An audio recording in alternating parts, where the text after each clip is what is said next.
guys, welcome to the third episode of the Breaking the Boundary podcast produced by No Limits Productions. I'm joined today by my good friends Bryce and Michael. It's a cold day here in Lexington, but guys, how's your week been? It's been a good week. I mean, I'm glad to be back here out of the cold. Hopefully we'll be getting away from that later on. It feels good to be back in the studio, definitely.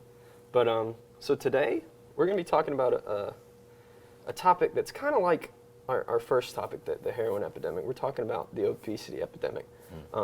Bryce, what's the first thing you think of when you think obesity? I think of oftentimes, I think there's a stigmatization around obesity, and a lot of times people think that it's people not really being able to take care of their health and just making poor health decisions, but it's a lot more than that. There's diabetes and a lot of other health conditions that actually affect obesity and things that people can't really control. So I think about that a lot, and I think about heart disease just because that's something that's very personal to me, and that's something that obesity affects tremendously. Yeah. When I sort of think about the obesity epidemic, it's such a unique issue, I feel like, because it's one of Kentucky's actually ranked in the top 5 for obesity in the United States. It kills tons of people every year. But unlike the other issues that we talked about on the podcast before, it's sort of an issue that can't really be solved strictly by government policy, you would think, just because obesity a lot of times is viewed as such a personal decision. So I think it's really interesting to think about the solutions to a problem like this that most people would say can't be attacked head on with just policy. Yeah.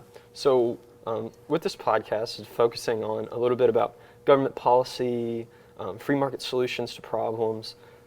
We need to really define the obesity epidemic as a whole.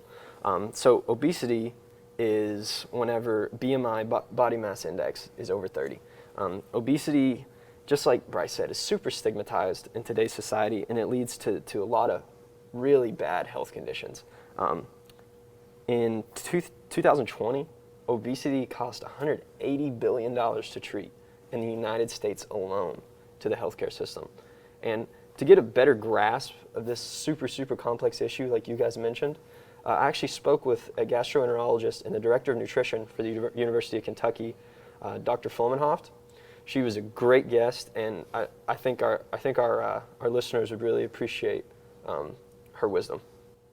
All right, everybody. Welcome to episode 3 of the Breaking the Boundary podcast, presented by No Limits Productions. I'm honored to welcome our guest, Dr. Deborah Flomenhoft. She is a gastroenterologist here at UK, and she's also an associate professor of internal medicine. What we're going to be talking about today is the obesity epidemic in Kentucky. Welcome, doctor. Hi, I'm Debbie Flomenhoft, and I'm a physician at the University of Kentucky. I've been here a very long time. I'm trained in internal medicine and pediatrics, and I've practiced both pediatric and adult GI. Right now, I practice adult GI.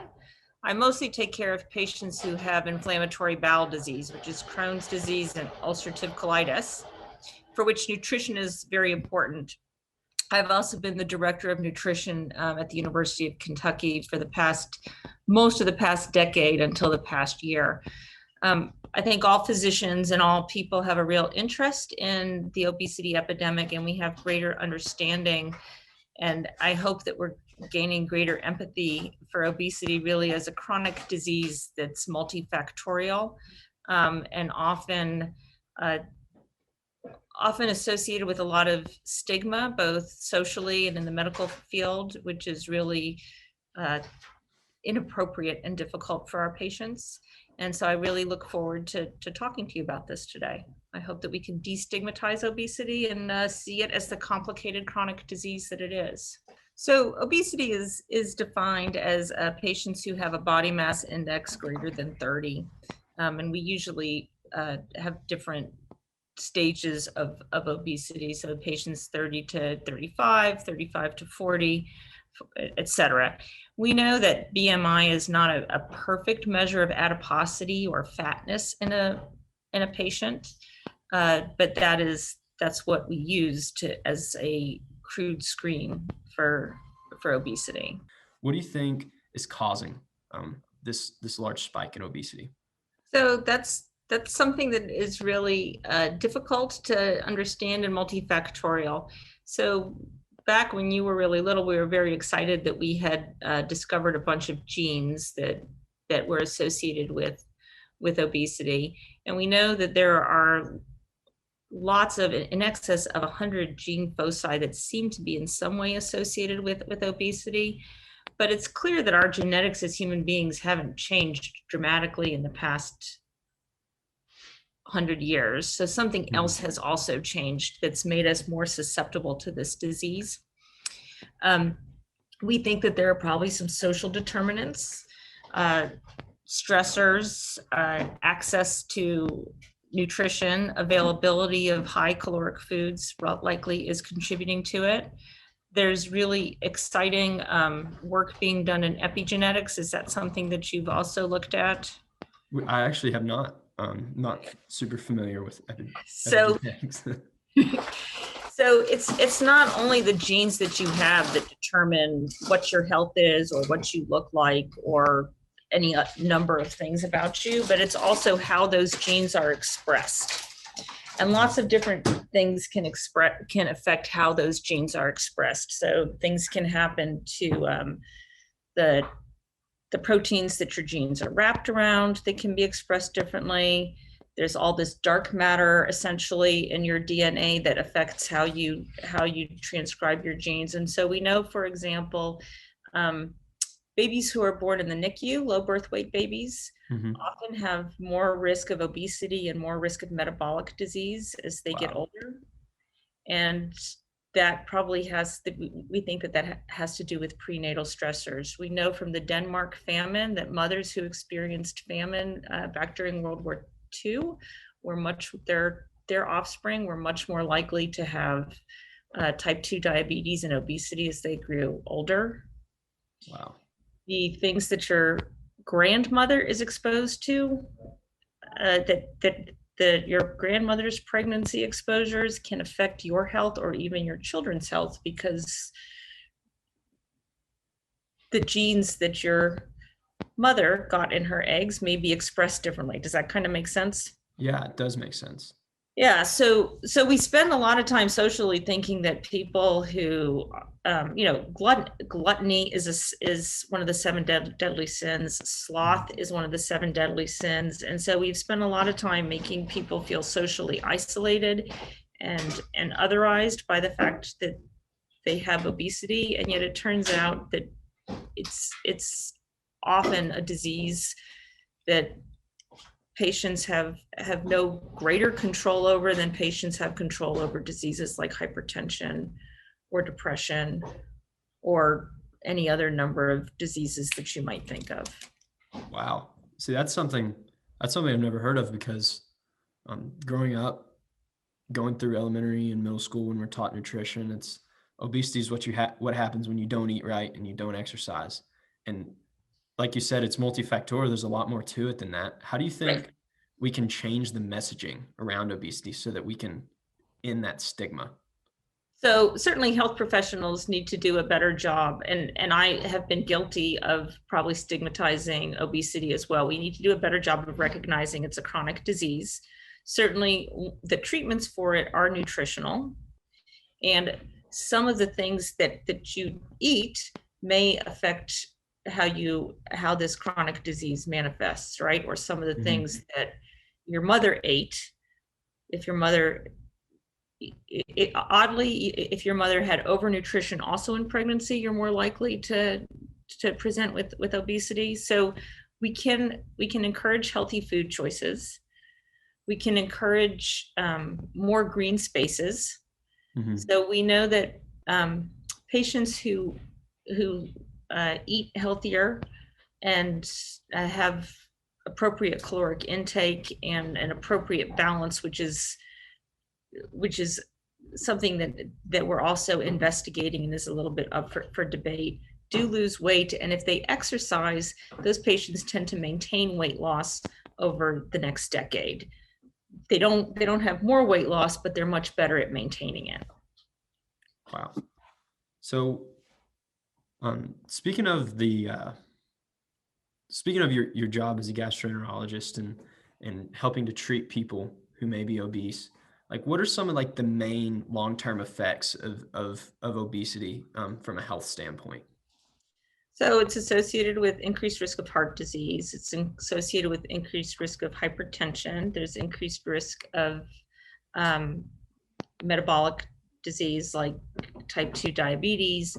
There's increased risk of non-alcoholic steatohepatitis or NAFLD. So you can get patients can hold fat in their liver, and essentially you can get cirrhosis from obesity and fat-related liver injury. So we certainly have many patients in the United States who end up having liver transplant because of fat-related liver injury. So it has significant health effects. Particularly, another thing that we had found in our research was that Kentucky, in particular, is really hard hit, and in a broader sense, the southeastern United States as a whole. What do you think is leading to Kentucky? I think we're ranked 5th in obesity rates in the country. Yep. What do you think is particularly about Kentucky is leading us to struggling so hard with this issue?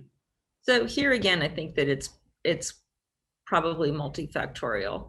It's probably availability of appropriate nutrition sources. So there's a lot of availability of fast food throughout our state. It's probably lack of green spaces, some of it, but I think that there are certainly things that we are not completely clear on, like what's the effect of living on land that's been used for industrial purposes, right? Mm-hmm. So obesity really affects minorities, right? Mm-hmm. Disproportionately affects Hispanic populations or Latinx populations and the Black population, but it also, so Kentucky's one of 6 states that has more than 35% non-Hispanic, non-Black people also suffering obesity. We know that there's an association of arsenic exposure with obesity. It's not causal, but there certainly is an association that's been well described. So I think there may be something more environmental as well. Wow. But it's not just that we're lazy and gluttonous and slothful. Mm-hmm. That's part of that. That's part of that stigma we were talking about That's earlier. right. I feel like the national perception of Kentucky when it comes to obesity is, oh, Kentucky Fried Chicken is there. They like to eat poorly, and they don't like to go out, and they like to watch the cats on TV. But that's something that we really need to work to end, and hopefully through like platforms like this, which is why we're so grateful to have you on. You're an expert in the field. Hopefully through platforms like this, we can help end that stigma. Now we do want to make sure that people have green space, are encouraged to be active, that we encourage people to eat healthy foods. And one of the things, and even though he's not really a scientist, Michael Pollan encourages people to eat food that your grandmother and now maybe your great-grandmother would recognize as food. So highly processed foods don't help us. They change our microbiome, which is probably also contributing to obesity, right? The kind of bacteria and viruses who live in us change our metabolism. So don't eat crap.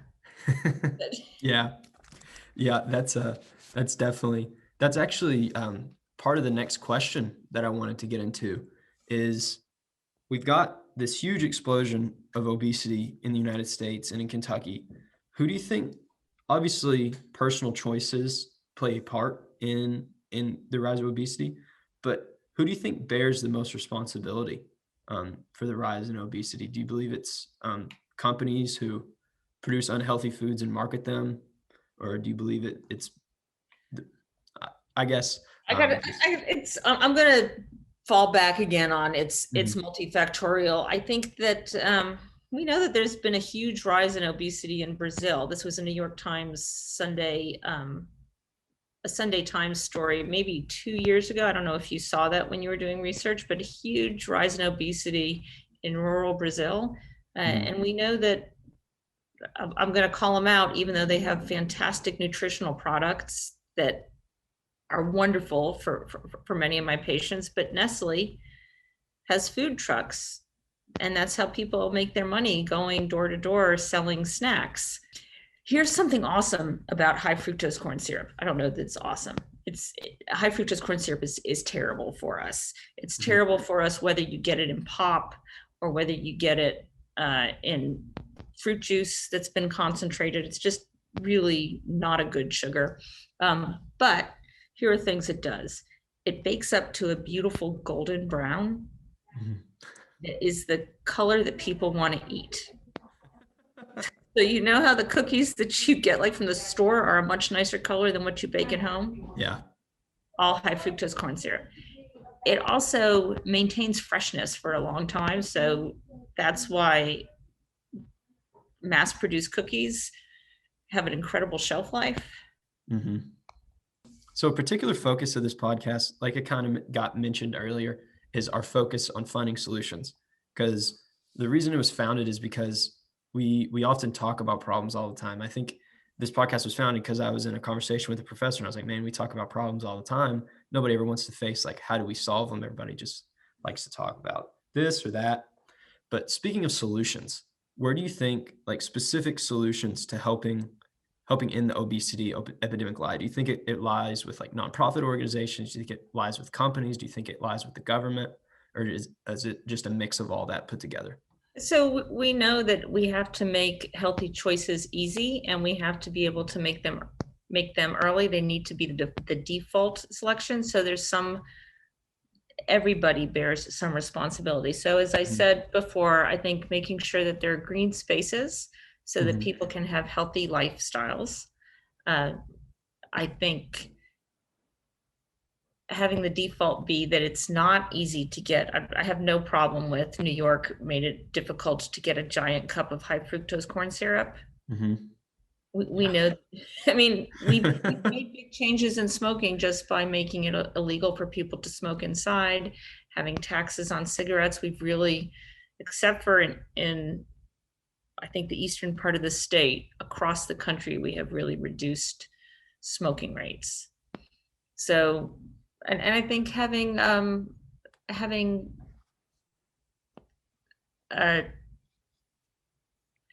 EBT cards be able to be used at farmers markets is a great step, right? Yeah. Yeah. That's something that I'm particularly familiar with. I worked on a farm growing up. I worked on a beef farm and a produce farm in Western Kentucky. And that was always something that I thought was awesome because our EBT, we had tokens that the EBT users could use to get fresh produce at the farmer's market. And I always thought that was a great solution. And I really hope that expands. I believe in Kentucky that I'm not sure if it's a regional thing or a Kentucky thing, but I believe that definitely could be a solution nationwide, at least to help combat the problem. Yeah, and having farmers markets in places where people who don't have access wouldn't ordinarily have access to a farmer's market really is helpful. In Kentucky, that they have it downtown, so in places where if we can have farmers market in places where there are food deserts, that could be helpful. For my part as a physician, doing things like limiting antibiotic exposure, which may change the microbiome, is useful. And establishing a floor where we don't think we need antibiotics for everything may be helpful. Encouraging good maternal nutrition. So when we have these discussions about things like WIC, where we give women access to good nutrition, we need to be understanding that we're also making sure that they have healthy children and healthy grandchildren who may not suffer obesity. We need to have this discussion. I think media too, I am heartened to see that more body types are, like when I went to look at Athleta, is that how it's pronounced? Yeah. Is it over at the summit? Yeah, and Lululemon, when you look online, they are really body inclusive. It's good. Yeah, because obese patients probably are not going to get skinny. Even when they have bariatric surgery, when they have obesity related surgery, they very rarely, patients who have obesity should not think that the goal is that they look like somebody in in Cosmo or Vogue or one of those people who are on the other side of the BMI spectrum also unhealthy. That is not the goal. The goal is to use the body that you have in every way that is healthy and to put healthy food in it. And we need to stop making people feel self-conscious about what their bodies look like. We need them to focus on what their bodies feel like. Yeah, that's a very good message. I appreciate you saying that. That's a problem that we'll probably actually discuss on a future episode, because it's great to have a representation, because another topic that we're planning on doing in a couple weeks, it's all about how representation matters and things like that, helping people feel included. Yeah. And I guess leading into the next question. So we've talked about the state of the obesity epidemic now and what's happened in the past. Where do you see it heading in the next 5 to 10 years? Do you think we're on a path that it's going to continue trending upward? Do you think we'll plateau, or do you think possibly we can make a dent in the numbers? I think that we can make a dent, and I hope that we'll be trending downward, but I think that the real key to that is destigmatizing obesity, letting patients have care to prevent long-term health complications in a way that doesn't make them afraid of care. Awesome. And then I guess, like I said, the topic of the podcast is to find solutions and specifically gear those solutions towards college students. So I know we've kind of mentioned here and there things that we can do, like not eat crap, make sure we're not contributing to the stigma. But what in particular can we as college students do to help make a difference in the obesity epidemic moving forward? Do you have some ideas about this? I do have some ideas. Okay. Nothing that's super advanced, but I've always thought, obviously representation matters. And I've also thought destigmatizing the idea that someone who is obese can't do certain things, because we have this idea in our minds. It's like, oh, I'm obese, so that means maybe I shouldn't play on the university flag football team. Like, honestly, that's something that would be great. I mean, it's great to be involved with people. It's great to play. It's great to get active. And the stigma, like, oh, I don't want them. I'm not going to pick them and pick up basketball in the rec center because, oh, they're probably not good, or they probably can't make it up and down court. Like, that's part of the reason why I think it's such a big problem, because people feel like they can't get out and be active due to how they look or how they feel about themselves. So I think that's one of the ideas I've had. I think that's good. And I think assigning people, so having to be selected for a team may be a big barrier, but if teams aren't selected but are just assigned, that may reduce a barrier. We recommend five days a week, 30 minutes of moderate activity or 20 minutes of high intensity activity, but finding ways that we can make that a structured part of our lives, and figuring out if there's a way that the university can make that easier rather than more difficult, or as a group, maybe fraternities can make that easier rather than more difficult, but making it a default part of the day. Yeah, definitely. And I think there's been some loss with losing recess. Not that college students have any control over that, but yeah. And I think so. And other solutions here, the student body here, I think, advocated to have food in your dining halls be Kentucky sourced, right? Yes. And while there are some sodas that are Kentucky sourced, which is not really like the highest form of nutrition, you're more likely to get healthy foods if you're choosing locally sourced foods. I know that I believe that 75% of our produce is locally sourced, which is awesome. Right. And as a student, I think you should, and as a young person who's trying to eat healthfully, because you're also eating for your children. And there's some data from men too, that if you are an obese father, there's some epigenetic changes in the spermatozoa that affect your children. So Wow. you're eating for the future, and you're taking care of yourself for the future. So I did not know that. Wow. That's surprising. yeah, so it's a chronic disease that's really, really complicated. And I talked a lot about epigenetics, although that's not the only cause of obesity and not the only contributing factor, but it's something that I think people can understand and begin to appreciate, that people who have this disease, it's not a disease that anybody has just by themselves. All right, so want to thank our guest again, Dr. Flomenhoft. It was a super constructive conversation, super informative. She's a great guest. I'm glad she can make time out of her busy schedule for us. A particular part of every interview that we do, and particularly Dr. Flomenhoft's, was the discussion of solutions to the problem, because that's the purpose of this podcast as a whole. The discussion with Dr. Flomenhoft focused a lot on personal solutions. I'd like to talk about some business solutions that's more our space. Have you guys thought of any, or have you researched any businesses that are helping to solve the nutrition gap and the obesity epidemic? Yeah, so one of the companies that I actually came across, I think maybe you all have heard of, is Noom.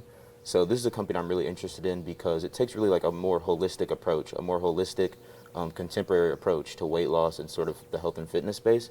And it combines psychology, software technology, and all of sort of the old things from the healthcare industry, and sort of brings it all into this one package that allows people to basically track their entire lives and track their entire fitness goals in one space. Yeah, Noom's really interesting because it helps you to track nutrition, it helps you to track fitness, particularly about fitness. A couple companies I'd come across that really have like technologically adapted to the fitness spaces. Peloton, which Bryce, like we were talking about Peloton earlier, it's absolutely exploded due to the COVID pandemic because people can't go to gyms, but people want to stay fit. Peloton's a great example of a company that's adapted to help make fitness more accessible to people that are in their homes. And another company, especially coming out of coronavirus, that I really think everybody should keep an eye on is GymPass. GymPass helps people to locate gyms that they can work out at with the GymPass pass. Because a lot of times when people travel often or people don't live in a certain space for very long, they don't want to get a gym membership, and that should never exclude somebody from being able to exercise and work out and keep healthy. So GymPass is a really interesting company. And another company that I believe we've talked about earlier is FoodSmart. Bryce, can you tell me a little bit about FoodSmart? I know you know a lot about it. Yeah, so what FoodSmart does is they really address food insecurity in food deserts in the United States. I mean, they definitely work on a big business chain, a big national chain. But SNAP, for a long time, you weren't able to buy anything online. SNAP, and EBT, Supplemental Nutrition Assistance Program, Yeah. you weren't able to like buy things online. You had to go in store. So that was super inefficient for people that couldn't make it to a store. You know, people that had to travel miles to get to a store, people that live in food deserts, or people that have disabilities and have to take a motorized wheelchair to get their groceries. You know, it's inefficient. So I really like what they're doing because they integrate all the stores that are licensed SNAP retailers, at least for online, all in one app. You know, so for Kentucky, they have Aldi, they have Amazon, they have Walmart. They have all these things all in one app, and it's great because people can go in there and they can buy groceries and get it delivered to them for free. And that's great because, you know, it really allows people to use these forms of welfare at their convenience, and that's something that I find really important and something that I'm trying to work towards myself. Yeah. Talk a little bit more about your personal journey with SNAP and EBT, because SNAP and EBT are really, really important for those that may be dealing with poverty, maybe dealing with homelessness, things along those lines. I think your business is doing a really good job of that. I'd love for you to expound upon that. So something that I'm currently working on with my business, Shopstock, is allowing for people to use these forms of welfare at their convenience, but for all stores, right? So Food Smart does a great job, or Food Secure does a great job, working with stores that are national, Yeah, like the Walmart, Walmart, Amazons, Aldi, yeah. your big chains. But stores that have been hit hard by the COVID pandemic are your local, your small, medium businesses. Your commodities like Costco and Walmart, those aren't really affected by the COVID pandemic. And in fact, they've had great revenue. But it's hard for these people that's their livelihood. These small and medium businesses, these family-run businesses, and a lot of them are going out of business. And it's sad because you have these big national chains taking over. And one of the problems of that is in food deserts, a lot of times people don't have these big Krogers and these big Walmarts, in their neighborhoods. All they have is local small, medium businesses. And again, if they don't have the ability to go in store and buy, go in store and buy these things, then online is the best route. So we're working with small, medium businesses to allow that to happen, for people to really be able to use these forms of welfare at their convenience. And we're trying to work with the delivery co-op in Louisville in order to make this happen. But it's something that I find really important. And another thing is just local grown produce. People to be able to get nutritional food, and making sure that's accessible. And I think it's really important, one, to eat local just to support local businesses, but also a lot of times you don't know what you're eating when you go to Walmart and these other big stores. You might get something and it could have a lot of GMOs in it or a lot of preservatives, and that's not good for your health. Like the high fructose corn syrup Dr. Flomenhoft had mentioned.